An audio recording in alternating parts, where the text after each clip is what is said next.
నువ్వు ఒక నిజమైన భారతీయుడు అయితే వీడియో చివరి వరకు చూడాల్సిన అవసరం ఉంటుంది. నేను భారతీయుడిని కాదు, భారతదేశానికి ఏమి ఇవ్వను అనుకునే వాళ్ళు ఇప్పుడు ఈ వీడియోని స్కిప్ చేసేయవచ్చు. ఆర్య సిద్ధాంతం అంటే ఏమిటి?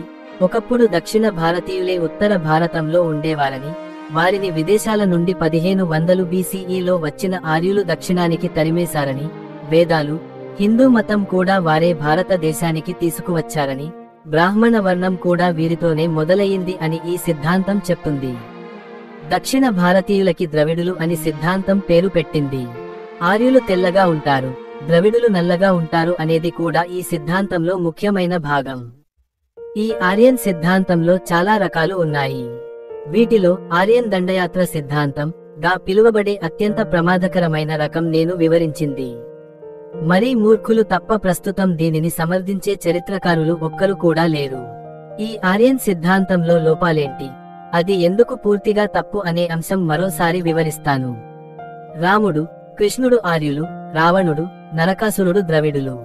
ద్రావిడ రాజులైన రావణ, నరకాసురులని ఆర్య రాజులైన రాముడు, కృష్ణుడు చంపేశారు అని ఈ సిద్ధాంత ఆధారంగా ఒక కథని సృష్టించి ప్రచారం చేస్తున్నారు. దక్షిణ భారతీయులకి రామ, కృష్ణులపై ద్వేషాన్ని కలుగచేసి హిందూ ధర్మానికి దూరం చేసి క్రైస్తవంలోకి మార్చడానికి చేస్తున్న ప్రయత్నం ఇది. ఆర్యన్ దండయాత్ర సిద్ధాంతమే అనుకుంటే ఇది అంతకన్నా కూడా మరింత నీచమైన వక్రీకరణ. రామకృష్ణులకి ఈ ఆర్యన్ సిద్ధాంతాన్ని అంటగడుతున్న వారి వాదనలో లోపాలు ఒకసారి చూద్దాం. 1. వారి సిద్ధాంతం ప్రకారమే ఆర్యులు మన దేశంలో ప్రవేశించింది క్రీస్తు పూర్వం 1500 ప్రాంతంలో, అంటే సుమారు 3500 సంవత్సరాల క్రితం. మన పురాణాల గురించిన ప్రాథమిక అవగాహన ఉన్న కృష్ణావతారం ద్వాపరయుగ అంతంలో వచ్చిందని, అంటే కృష్ణావతారం వచ్చి కనీసం 5500, రామావతారం కృష్ణావతారానికి ముందు వచ్చిందని తెలుసుతుంది. 3500 క్రితం ఆర్యులు వచ్చారు అని మీ సిద్ధాంతమే చెప్తుంటే 5500 క్రితం వచ్చిన కృష్ణుడు, అంతకన్నా ముందు వచ్చిన రాముడు ఆర్యులు ఎలా అయ్యారు? 2. రామ రావణ యుద్ధం ఆర్య ద్రావిడ యుద్ధంగా ఈ సిద్ధాంతాన్ని ప్రచారం చేసే వారు చూపుతారు. ఆర్య ద్రావిడ జాతుల మధ్య ఉన్న జాతి వైరానికి దీనిని ఉదాహరణగా చూపుతారు. రామాయణం గురించి ప్రాథమిక అవగాహన, కనీస ఇంగిత జ్ఞానం ఉన్నా కూడా దేనిని ఎవరూ నమ్మరు. ఎందుకంటే రావణుడిని చంపిన తరువాత రాముడు లంకా రాజ్యాన్ని స్వాధీనం చేసుకోడు, రావణ సోదరుడైన విభీషణుడికే రాజ్యాన్ని ఇచ్చేస్తాడు. అంటే ఈ సిద్ధాంతం ప్రకారం ద్రావిడుడికి ఇది నిజంగా జాతి వైరమే అయితే రాముడు అలా ఎందుకు చేస్తాడు? రావణ యుద్ధ లక్ష్యం ధర్మస్థాపనే కాని అది జాతి వైరం కాదు. 3. ఆర్యన్ సిద్ధాంతం ప్రకారం ఆర్యులు తెల్లగా ఉంటారు, ద్రవిడులు నల్లగా ఉంటారు. రాముడు, కృష్ణుడు ఇద్దరూ నల్లగానే ఉంటారు. ఈ ప్రకారం చూసిన వాళ్ళ సిద్ధాంతం ప్రకారమే ఆర్యులు కారు. 4. వేదం, హిందూ ధర్మం, బ్రాహ్మణ వర్ణం ఆర్య జాతి సంబంధమైనవి అని ఈ సిద్ధాంతం చెప్తుంది. అయితే ఇది ప్రచారం చేసే మూర్ఖులు ఒక విషయానికి తెలుసుకోవాలి. నరకాసురుడు, రావణుడు ఇద్దరూ బ్రాహ్మణులే. ఇద్దరూ బ్రహ్మ గారి వంశంలోనే పుట్టారు.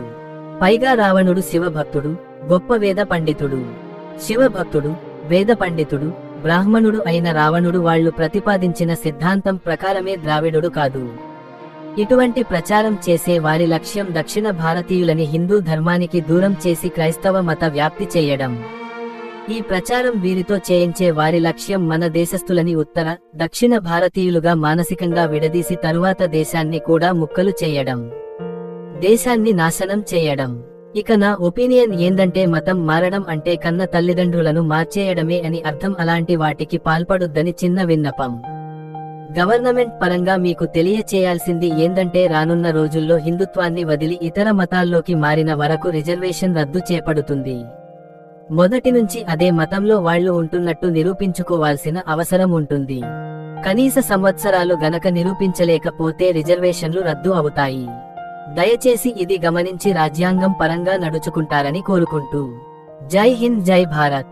గుర్తు పెట్టుకో, నేను బీజేపీ సపోర్ట్ అని కాదు, ఒక హిందువుని మాత్రమే. ఉంటాను మరి.